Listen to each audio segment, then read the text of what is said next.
नमस्कार दर्शकों, मैं दिव्या सिंह और हमारे साथ बैठे हमारे साथ ब्रिजेश राय सर। तो आज हम लोगों ने सोचा कि दशहरा के इस शुभ अवसर पे आप लोगों के लिए एक प्रोग्राम लाया जाए राय क्रिएटिव प्रोडक्शन की तरफ से। सबसे पहले तो मैं आपको बताना चाहूंगी कि सर का काम क्या है और सर इस प्रोफेशन में कितने सालों से हैं। सर आप बताइए अपने बारे में कुछ। जी, मेरा नाम ब्रजेश राय है। हाँ जी। और हम पहले भी एक इंटरव्यू कर चुके हैं। तो आज दशहरा का मौका है और राय क्रिएटिव प्रोडक्शन जो कि फिल्में बनाती है और हमारी पहली फिल्म थी जीने की उम्मीद तुमसे ही। बिल्कुल। और अच्छाई पे बुराई की जीत। ओहो, आप पहली बार मैं उल्टा बोल रहा हूं। अच्छाई पे बुराई की जीत इसलिए मैंने बोला हाँ कि बहुत सारे अच्छे लोग हैं जो हार जाते हैं, बिल्कुल पर दशहरा हमको सिखाता है कि हमें हारना नहीं चाहिए। बिल्कुल। आखिरी में तो सच्चाई की ही जीत होती है। लेकिन दशहरा हमें एक चीज और सिखाता है सर। सबसे बड़ी बात यह है कि मनुष्य चाहे अपने जीवन में कितनी बड़ी ऊंचाइयां, कितनी बुलंदी हासिल कर ले, रावण से ज्यादा बड़ी बुलंदी तो किसी ने हासिल ही नहीं की अपने जीवन में। जी हाँ। रावण जैसी बुलंदी कौन हासिल कर पाया आज तक। जी। उसके बावजूद उसने कहाँ गलती की, उसका जीवन कहाँ खराब हुआ। ये चीजें सीखने वाली है कि कितने बड़े बन जाओ, अभिमान ना लाओ अपने ऊपर। नहीं, बिल्कुल ठीक कहा आपने। बिल्कुल। अभिमान जिसका भी आया, चाहे वो सरकारें हों और चाहे हमारी इंडस्ट्री हो, वो अभिमान कभी भी रहता नहीं है। बिल्कुल। तो एक रावण को राम ने मारा, एक रावण को अभिमान मार देता है अनोखी रीत है भैया इस नीले आकाश तले। हर कोई एक साल जले, एक बार जले, लेकिन रावण हर साल जले।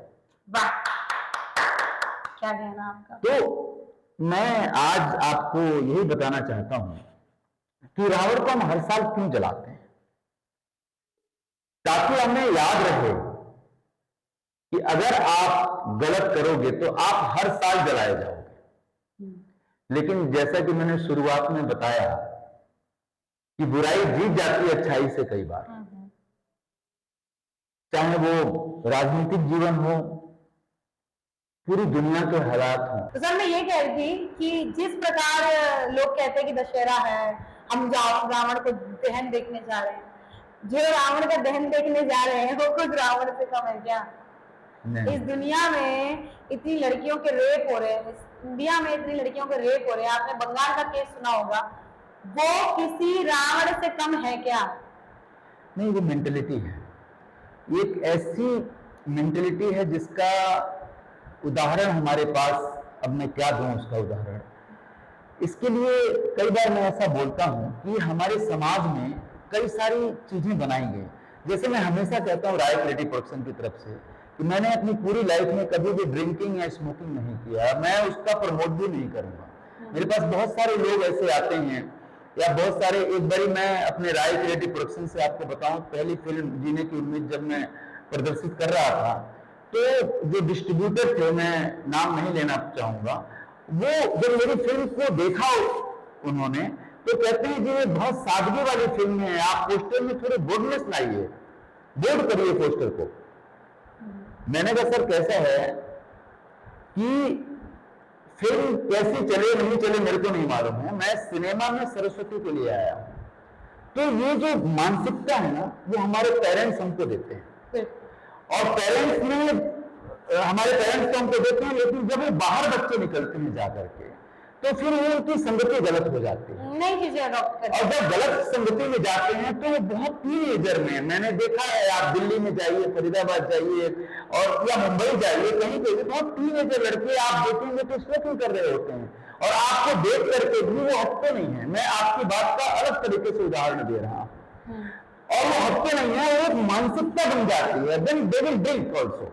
तो जब आप एक विकृति में आते हैं, जब आपकी मानसिकता, आप बंगाल केस का आपने उदाहरण लिया, तो मैं उस पर भी बात कर लेता हूं, क्योंकि आज दशहरा है और हमने शुरुआत की थी कि सच्चाई की जीत होनी चाहिए, लेकिन बुराई सच्चाई की जीत रही है। कारण यही है, वो जो पर्सन था उसने शराब पी, वो फिर एक जगह पे गया, फिर वो दूसरी जगह पे गया, बाद में आप चुके उसने इनोसेंट के साथ वो प्रक्रिया को अंजाम दिया। और आप सुन के हैरान हो जाएंगी कि एक इंसान के अंदर राम और रावण दोनों रहते हैं। मेरी माँ कहा करती है, मेरे फादर साहब, मैं पहले भी आपसे जिक्र कर चुका हूं कि जो संस्कार आपके घर में होते हैं ना, आप हमारे घर में कभी भी आएंगी, अगर मेरी मदर हैं, तो कोई भी पर्सन स्मोकिंग करते हुए अंदर नहीं जा सकता। ड्रिंक तो कभी किया ही नहीं होगा किसी ने। हम जितने भाई बहन या जो भी हमारी फैमिली में है, किसी ने नहीं किया होगा। मैं आपको बहुत मतलब एक अंदर से बात बताता हूं कि मैं ये बहुत सारे लोग आपके नाराज हो जाएंगे जो लोग करते हैं। मैं ये नहीं कहता हूं कि ड्रिंक करना, स्मोक करना आप क्या है नहीं है, मेरे लिए खराब है।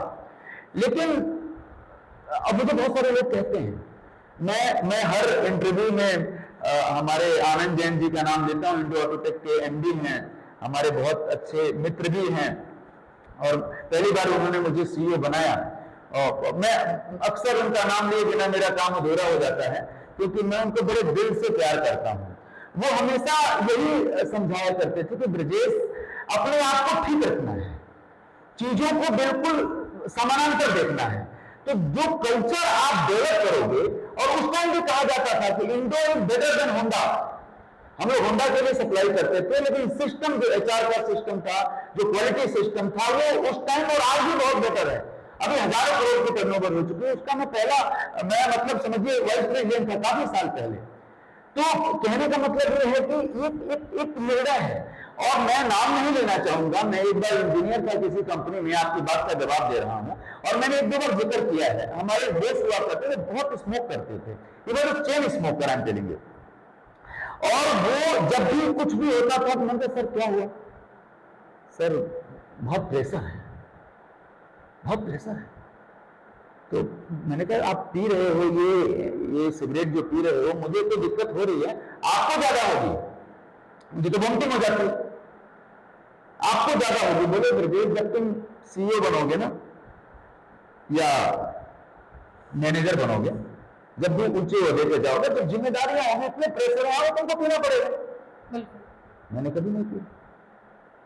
And again I am telling you, Rai creative production के वेबसाइट पे आप जाएंगे www.raicreativeproduction.com। मैंने क्लियर मैसेज दिया हुआ है कि I will never promote this kind of stuff, या स्मोकिंग, ड्रिंकिंग मैं प्रमोट नहीं करूंगा। हाँ, सिनेमा में किरदार के लिए हम लिखते हैं, वहां पर नीचे आ जाता है कि पीना हानिकारक है। तो बहुत सारे लोग हैं हमारे इंडस्ट्री में, हमारे मित्र भी हैं। मैं कहता हूं, मैं बोलना नहीं चाहूंगा, लेकिन 90% से ऊपर लोग वोकेशनली पी लेते हैं, ड्रिंक कर लेते हैं, स्मोक कर लेते हैं। मैं ये नहीं कहता, कई प्रदेशों में स्मोकिंग ड्रिंक बैन है, जैसे गुजरात में या आपके बिहार में, लेकिन कौन नहीं पीता? अभी हम लोगों ने बिहार में शूटिंग की है। मैं तो कहता हूं उत्तर प्रदेश से ज्यादा लोग पी रहे हैं वहां पे, दिल्ली से ज्यादा पीते हैं। ये ढकोसला है, बल्कि वहां पे काला बाजारी और ज्यादा हो गई है। गुजरात, वहां से पीने के लिए महाराष्ट्र में लोग आते हैं, ऐसे में। तो जब आप इस तरह की मानसिकता के साथ आएंगे, और अभी हम लोग कुछ बाहर जिक्र कर रहे थे किसी के वीडियो का, आप कुछ भी करोगे लोग मिलियंस में चले जाते हैं, लेकिन जब आप ज्ञानवर्धक बातें करेंगे ना, तो लोग उसको देखना पसंद नहीं करते। ये संस्कार है। हाँ।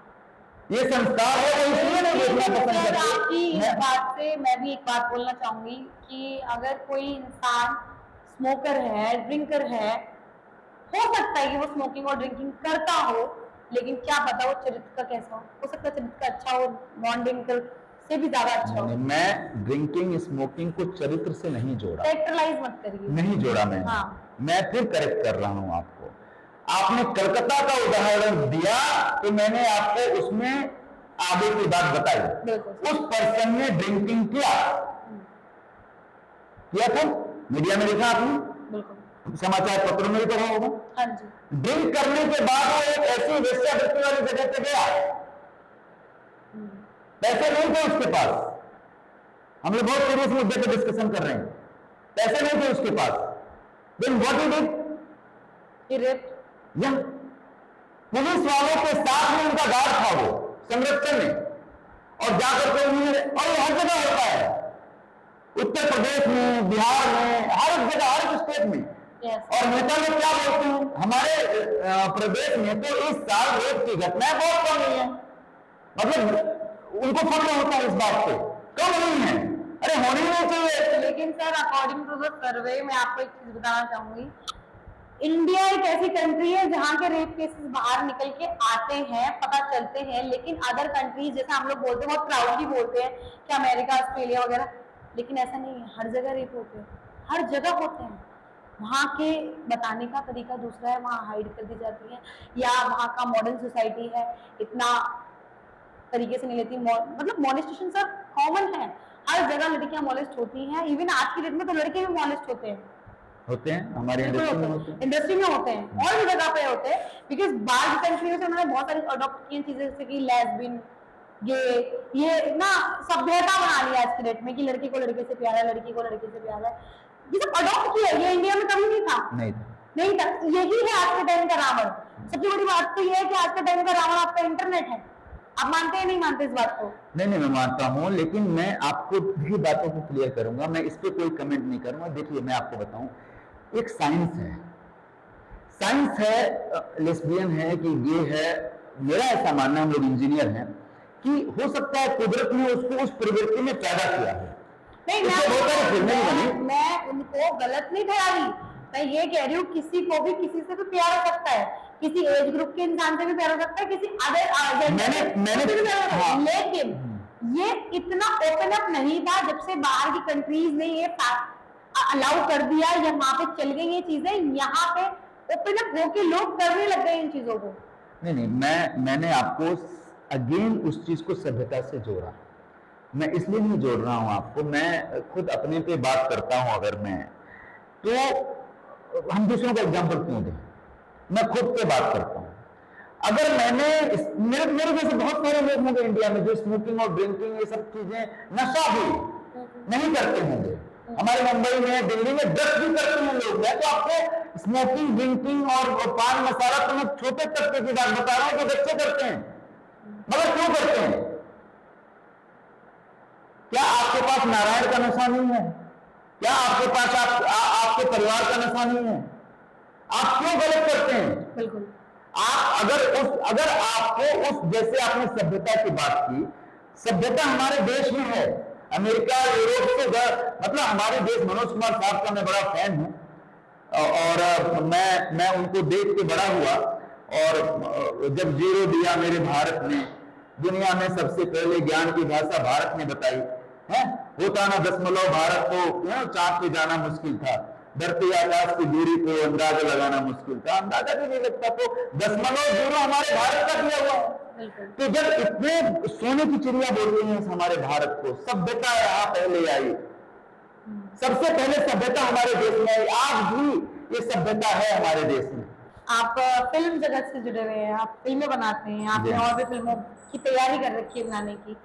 सबसे पहला प्रश्न तो मैं आपसे ये करना चाहूंगी कि फिल्मों को कहते हैं समाज का आईना, आप इस बात से कितने सहमत हैं? इस समय में क्या सच में फिल्में समाज का आईना है? देखिए मैं इस पे कुछ बहुत बड़ा कमेंट नहीं करना चाहूंगा। हमारे देश में सिनेमा हमेशा से ही, जो भी समाज में अच्छाई या बुराइयां दिखाई जाती हैं, होती हैं, हमेशा से आप ये समझिए कि फिल्में उसका आईना रही। जैसे मैंने अभी मनोज कुमार जी का जिक्र किया था कुछ देर पहले आपसे, लोग क्या करते हैं कि कई सारी फिल्मों का मिश्रण लेकर के, कॉपी करके एक सिनेमा बना देते हैं। मैं उससे बिल्कुल भी प्रभावित नहीं हूं, और मैं उसको सपोर्ट भी नहीं करता। जैसा कि मैंने आपको बताया कि हमारी पहली फिल्म थी जीने की उम्मीद तुमसे, जो कोविड पे दुनिया की पहली हिंदी फिल्म थी, मोटिवेशनल लव स्टोरी थी। मैं ये नहीं कहता बहुत अच्छी फिल्म होगी वो, अनफॉर्चुनेटली कोविड आ गया, 12 मार्च 2021 को रिलीज हुई थी, 14 मार्च को सिनेमाघरों से उतर गई, कोविड का दूसरा लहर था। लेकिन उस फिल्म में क्योंकि हम लोग भी लर्न कर रहे थे एक नए लेवल पे, हमने फिर भी हमने समाज की एक सच्चाई रखी कि कोविड में कैसे मोटिवेटेड रहना है, कैसे एमएसएमई के तहत कुछ कंपनियों ने लाभ इसका उठाया। एक कंपनी का मैंने उदाहरण भी दिया उसी फिल्म में, अगर आप देखेंगे तो अभी भी हमारे मूवी एक्टिव पे भी वो आता है, सैटेलाइट पे भी है, हमारे राय क्रिएटिव प्रोडक्शन के यूट्यूब चैनल पे भी आप देख सकते हैं। तो वहां पे भी वो चीज मैंने दिखाने की कोशिश की। और सिनेमा से मैं आपको बताना चाहूंगा कि मेरी अगली फिल्म भी जो आ रही है वो भी एक पॉलिटिकल सटायर हॉरर स्टोरी है, लव स्टोरी है। उसमें हर एक तरह के रंग मिलेंगे आपको। उसको उसके राइटर डायरेक्टर रमेश मिश्रा और ब्रजेश राय, हम दोनों ने मिलकर उसको किया है। तो उसके बारे में हम लोग बातचीत करेंगे डिटेल में जब रमेश जी हमारे साथ जुड़ेंगे। अभी तो हम लोग बस एक आज आपसे जो मुलाकात करने का मौका मिला, दशहरा के लिए हमारे दर्शकों को शुभकामनाएं। और मैं आपको बताऊं कि सिनेमा में जो आज का सिनेमा आ रहा है या जो पहले का सिनेमा आ रहा था, इसमें कोई बुराई नहीं है, लेकिन जो मैंने देखा है कि लोग नकल करने वाले ज्यादा हो गए हैं। जैसे एक तरह की एक ही धर्मे की फिल्में बनती चली जा रही हैं, स्टार्स को भी लोग देखना पसंद कर रहे हैं। मैं ये चाहता हूं कि आप कंटेंट को भी तो देखो। अब हमने जो भी फिल्म हम लोग लेके आ रहे हैं, कई सारी हमारी 2-3 हिंदी फिल्में लाइनअप हैं। मैं नाम धीरे धीरे लेना चाहूंगा, जब हम लोग बात करेंगे तो हमारे वेबसाइट पे उपलब्ध हैं सारी। 2-3 हिंदी फिल्में हमारी लाइनअप हैं और उनकी राइटिंग करने में हमको 2 से 3 साल लगे। तो और देखिए, मैं इसको या तो बोलूं लोगों की मजबूरियां, या मैं बोलूं सिनेमा के साथ विश्वासघात। विश्वासघात का मैंने कैसे शब्द का यूज किया कि आप ये देखेंगे कि अगर कोई किसी को फाइनेंसर मिल गया, कहता है कि आपके पास कोई स्टोरी है, चाहे बड़ा डायरेक्टर हो या कोई भी हो, वो कहता है चलो 3 महीने के अंदर फिल्म बना। कैसे बना दोगे भाई? मैं पूछता हूं 3 महीने के अंदर फिल्म कैसे बना दोगे? अगर आप राइटिंग कर रहे हैं, मेरा ऐसा मानना है एज ए राइटर, जो कि हमारे दोस्त मिस्टर रमेश मिश्रा जी भी यही मानते हैं। जब भी हमारी एक अच्छी दोस्ती है और हम 4 साल से एक साथ काम कर रहे हैं, एक बड़े प्रोजेक्ट को लेकर हम लोग बहुत जल्दी आ रहे हैं। उसके बाद हमारा बद्रीनाथ है, उसके बाद 2-3 प्रोजेक्ट हमारे और लाइनअप हैं। आप जब तक उसको लिखोगे नहीं, वर्जिन सब्जेक्ट लिखा जाना चाहिए जो हिंदी सिनेमा में कहा नहीं गया हो, सुना नहीं गया हो। आप किसी चीज से प्रभावित हो सकते हैं, आप किसी चीज से, बट आप हूबहू उसको उतार नहीं सकते। यहाँ पर नकल है। जितनी फिल्में आ रही हैं, नाम नहीं लेना चाहूंगा, मुझे तो मजा नहीं आया, मैंने एंजॉय नहीं किया देखने के लिए। हाँ, कुछ फिल्में थी जिसको मैंने एंजॉय किया, ऑफ कोर्स कुछ अच्छी फिल्में भी बीच में बनी हैं। स्त्री बनी थी, अच्छी थी। स्त्री 2 मेरे को बहुत ज्यादा, मैं बताऊं टेक्नोलॉजी को छोड़ दिया जाए तो स्टोरी वाइज स्त्री मेरे को ज्यादा अच्छी लगी थी। लेकिन कहते हैं स्त्री 2 में डायलॉग्स बहुत अच्छे लिखे हैं। नहीं, डायलॉग देखिए क्या होता है, एक्टर होते हैं। हमारे रमेश मिश्रा जी ये बोला करते हैं, आज मैं मिस कर रहा हूं उनको, होते तो आप एडिट चल रहा है हमारा मुंबई में, मैं दिल्ली में बैठा हुआ हूं। तो हम लोग यही बोल रहे थे कि देखिए, जब अच्छे एक्टर होते हैं ना, अब उसमें एक्टर कौन है अच्छे, आप देखिए राजकुमार है ना, तो वो डायलॉग को कई बार इंटरवाइज कर जाते हैं और वो अच्छे लिखे हुए डायलॉग को प्रॉपर तरीके से बोल जाते हैं। तो स्टोरी भी अच्छी थी या नहीं थी, लेकिन स्त्री मेरे को ज्यादा अच्छी लगी, मैं पर्सनली अगर आपको बताऊं तो इनका मानना ये है कि आज के टाइम में बॉलीवुड जो है बहुत हद तक कॉपी वर्क कर रहा है, सभी कॉपी कर रहे हैं। देखिए, मैं ये नहीं बोलता कि क्या चाहिए क्या नहीं चाहिए, कौन सा अवार्ड चाहिए। हम लोग अवार्ड के लिए नहीं आए हैं राय क्रिएटिव प्रोडक्शन, हमको एक अच्छा काम करना है। अच्छा काम सभी लोग कहते हैं कि मैं अच्छा काम ही करने जा रहा हूँ। अभी इनके अपकमिंग बहुत सारे प्रोजेक्ट आने वाले हैं, बहुत सारी मूवीज आने वाली है। जैसे उन्होंने बद्रीनाथ का नाम लिया, बद्रीनाथ उनका वन ऑफ द बेस्ट है ना, एक ड्रीम प्रोजेक्ट है। हाँ, ड्रीम वही हम लोग पहले कर रहे थे, जो अपकमिंग है, जो काफी इंटरेस्टिंग है और काफी कुछ सीखने को मिलेगा आपको बद्रीनाथ से। तो मैं पहली बात उनको कांग्रेचुलेट करना चाहूंगी और दूसरी बात मैं आप लोगों को बोलना चाहूंगी हैप्पी दशहरा, और आने वाली दिवाली भी आपकी शुभ हो और उनकी तरफ से हैप्पी दशहरा। बिल्कुल, धन्यवाद।